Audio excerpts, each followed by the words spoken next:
आदर्श शिक्षा निकेतन high school class 8। हमारी हिंदी की 2 पुस्तकें हैं। एक है बसंत भाग 3 और दूसरी पुस्तक है भारत की खोज।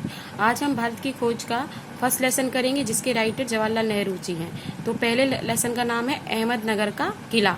तो अहमदनगर के किले में जब जवाहरलाल नेहरू यानी कि लेखक जो हैं इसके, उनको जेल में रखा गया, तो उनके जीवन वहाँ किस तरह से व्यतीत हुआ। तो अहमदनगर के किले में वो रहे थे 13 अप्रैल 1944 को।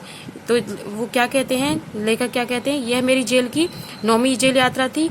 मुझे यहाँ पर आए हुए 20 महीने से अधिक समय हो गया था। तो यहाँ पर अंधेरे आकाश में चिलचिलाते धूप को चांद ने हमारा स्वागत किया था। शुक्ल पक्ष शुरू हो चुका था और अब नया चांद उगता हुआ था और मेरे कारावास का 1 महीना बीत चुका था। चांद मेरे बंदी जीवन का स्थायी सहचर रहा है। वही मुझे बात की याद दिलाता कि अंधेरे बाद में उजाला क्या होता है, कि यानी कि भाई घड़ी नहीं होती थी जेलों में। तो जो लेखक था वो अपने उसका हिसाब किस तरह लगाता था कि भाई 1 महीना बीत गया है। तो जैसे शुक्ल पक्ष के बाद कृष्ण पक्ष आता है, ठीक है। तो इस तरह जब वो बीत जाता था तो लेखक इस बात के लिए अनुमान लगा देता कि उसको जेल में 1 महीना पूरा हो चुका है। तो इस तरह वो समय का वो अनुमान लगाते थे, ठीक है। उसके बाद है अतीत का भार। दूसरी जेलों की तरह यहाँ अहमदनगर के किले में मैंने बागवानी की, यानी लेखक कहते हैं कि मैं यहाँ बागवानी करता था। मैं रोज घंटे तपती धूप में फूलों के साथ बिताता था, ठीक है। और पथरीली पुरानी मलबों से अवशेषों से भरी हुई और इतिहास स्थल है, इसलिए यहाँ पर कई युद्ध और राजमहलों की दूर संधियाँ देखी गई थी। यानी कि जब खुदाई करते थे तो उन्हें काफ़ी मात्रा में क्या मिलते थे, अवशेष मिले थे, ठीक है।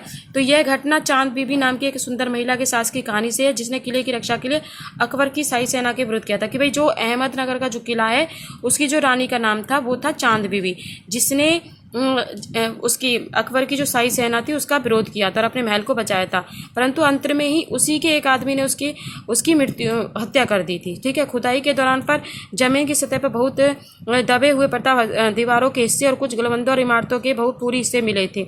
बहुत दूर नहीं जा सके क्योंकि अधिकारियों ने, जो लेखक था वो बहुत दूर तक नहीं जा सकता था क्योंकि अधिकारियों ने उन्हें आगे जाने की मंजूरी नहीं दी थी। अब दूसरा ये था कि भाई अब लेखक ने क्या करा था, पहले वो बागवानी करते थे, अब क्या है उसने बागवानी छोड़कर, कुदाल छोड़कर अपने हाथ में क्या उठा ली थी, कलम, यानी कि किताब लिखने के लिए।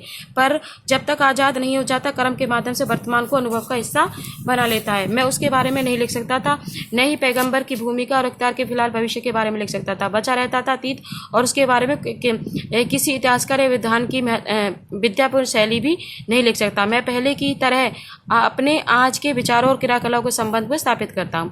अब आता है कि अतीत का दबाव क्या है। दबाव भला हो या बुरा, दोनों तरह अभिभूत करता है। कभी कभी यह दबाव दम घोटू होता है, यानी कि किसी पर दबाव डालना क्या हो जाता है, दम घोटू हो जाता है, जिनकी जड़ें सभ्यताओं में होती है, मसलन भारत और चीन की सभ्यताएं।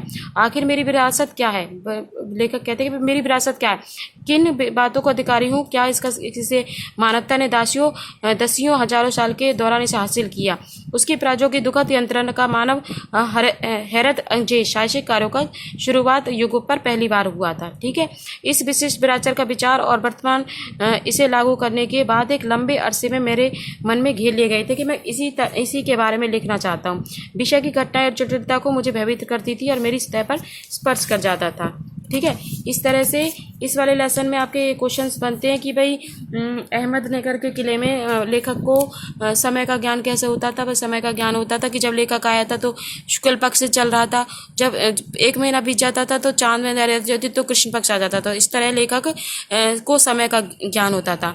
दूसरा आता है कि चांद बीबी से उसे कौन सी कहानी प्रचलित होती है। भाई चांद बीबी अहमदनगर के किले की रानी थी और जो अकबर था उसकी सेना ने उस पर आक्रमण किया, परंतु चांद बीबी ने उनको पराजय कर दिया था, ठीक है। तो इस तरह से ये घटना चांद बीबी की याद है। तीसरा क्वेश्चन बनता है कि कुदाल छोड़कर लेखक ने कलम क्यों उठा ली थी। भाई कुदाल छोड़कर लेखक ने अब वहाँ के अहमदनगर के किले के बारे में लिखना प्रारंभ कर दिया था, इसलिए उसने कलम उठा ली थी, ठीक है। ये कौन सी यात्रा थी लेखक की, ये 9वीं यात्रा थी। इस तरह से इसके क्वेश्चन आंसर बनते हैं। बहुत छोटा सा लेसन है, कल आपको ये लेसन सभी को सेंड कर दिए जाएंगे, परंतु उससे पहले सभी बच्चे इस लेसन को अच्छी तरह से ध्यान से पढ़ेंगे। नेक्स्ट क्लास में अगला लेसन करेंगे। Thank you.